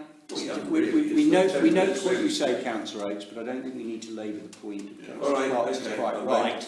all The right. issue before us, to bring us back to the point, is do we or do we not fund a consultant?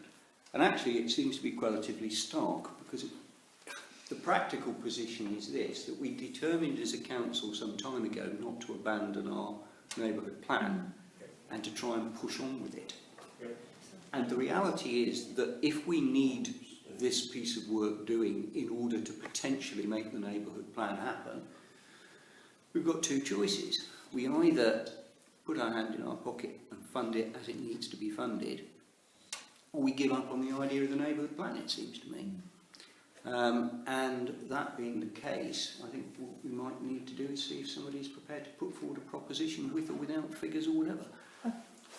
I'm just going to ask the clerk for clarification, my because thought she's clearly is, anxious to do so. if Peter's been speaking to a consultant, my suggestion would be we go back to him, we get a proper quote, we get a timeline of exactly when he's going to do it, and then we bring it back to this meeting and then we discuss it. His idea is what I was actually going to say, Councillor Chappell, is that we've got a neighbourhood plan meeting scheduled first Tuesday in October. So we could bring it up at that with a precise amount, if we've got a precise amount from a quotation from the consultant. So if Councillor Peel can get a quotation, we can for now agree that we will approve expenditure, but we will determine the exact amount at that meeting on the 2nd, was it 2nd of October? Yeah, second. Yeah. Can I propose that? That sounds a relatively sensible way of taking forward the circumstances. Well, and we have got a formal proposition, so is there somebody... Yeah. Thank you, Councillor Chesser.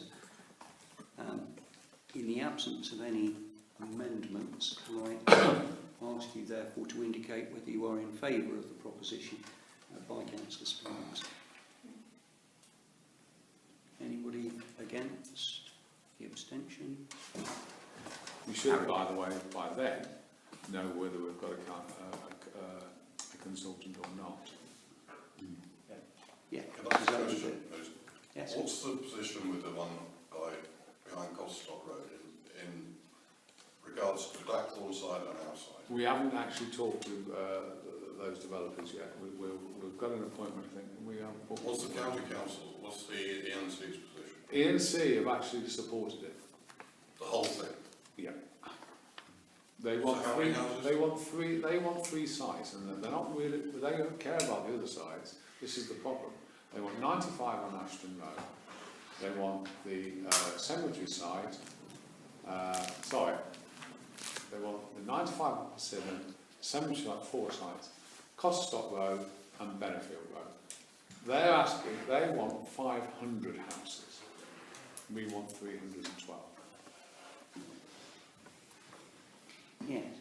It's an interesting thought, because the district council had to put that to a referendum. There was absolutely no way whatsoever that this town would vote for 500 more houses, particularly at a time when, according to the Joint Core Strategy latest figures, the relevant figure was far, far less than that. It's also worth noting, sorry, let me just make a point before I forget it, that of the 4 sites that have been mentioned, 3 of those were of course flagged up in any event within the, 2 of those were flagged up within our NOTP. And basically they haven't considered any of the points that this council thoroughly considered in putting together its draft plan. But there you go. Councillor Gay. I do think we need to take a bit more of a robust approach with the ENC. You know, we're just going along with them, and we should be stirring up the public. We should be engaging with the district councillors and so on, and making them feel maybe they're a little bit threatened if they lose votes, and where they're going to be when all this reorganisation takes place. I don't think we should just be nice and go along with them. I think we should highlight to the community their change of position. Yeah, I agree. I mean, what we're trying to do, Malcolm, at the moment, is to walk a tightrope between trying to get things out the ENC that we need for the neighbourhood plan and getting a consultant for the neighbourhood plan. If we can't get a consultant for the neighbourhood plan, and instead of being, if you like, soft and gentle with the ENC, then we have got to hit them and hit them hard. Yeah, and we've got to really knock them hard, and we've got to make sure that our neighbourhood plan, as it stood before the rejection, is accepted on a very broad basis. Okay. And we've got to give them reasons for that. Hence, like for instance, possibly the roads. I don't know if that's going to work. I don't know if we're going to get the roads. Well, I think one reason is because we've consulted the public. You know, well, yes, but the trouble is that you know as well as I do, the ENC and NCC and all these people now are literally just sitting on the backsides and hoping they've got a job next year. And it really is. If there's enough flack at them, maybe they won't. Exactly. But we can't do it until we know we do not definitely get the neighbourhood plan out. I'm going to suggest that we stop that subject now. We've got a neighbourhood plan meeting in a couple of weeks, and I know it raises emotions, but we're going way beyond the remit of what was on the agenda. Yes, I've been relatively tolerant, but I think that we have to try and keep ourselves pretty much to what we've put on here. So I'm going to move us off the neighbourhood plan onto the next matter. And again, I think it's something that can be taken quite shortly. This is to simply receive the minutes of the planning meeting which took place here on the 4th of September. Sorry, I've got another question. Yes. Sorry, you finish what you're saying first. Well, I was simply going to say, so the idea was to receive those minutes. I was unfortunately unable, due to pressure of work, to actually get to that meeting. It might very well be the first planning meeting I failed to attend in a very, very long time. I'm grateful for Councillor Oates for stepping in and ensuring that the meeting went ahead and was able to deal with the business and the agenda. Sorry, the minutes of that meeting are out there. Councillor Glenn, what was it that you... Right, well, I've read the minutes, and part of this is to discuss the staff structure and recruitment to fill current vacancies. So we're on planning. You're doing my trick, Councillor Glenn. You're trying to get through the agenda without actually us hitting that point yet. So can we just hold on to that thought for a moment? We'll be there in a second. Right. Anything else on that? The one thing I would like to say is that Lisa Allen, one of the Clark's staff, does an exemplary job on this, and I'd like to record my gratitude. I think that's very well placed. She's operated for the planning committee for a long time now. I find her very helpful, very efficient. She contacts me at the office whenever she has an issue and so on. So yes, a job well done. One notes with a degree of sadness, but I have to say not any great surprise, that our invitation to Councillor Bland, to Paul Bland from ENC, to attend, which has been, I think, a standing invitation throughout the entire calendar year, and as far as I knew, I thought he was going to be here and was really rather cross that I just could not get to the meeting because I thought I really ought to be here. So I read the minutes and discovered he didn't make it either. So maybe he'll get to us before the year is out, but I'm not going to hold my breath. Right, let's get on to personnel matters because I know it's going to be this year, isn't it? To receive the minutes of the personnel meeting.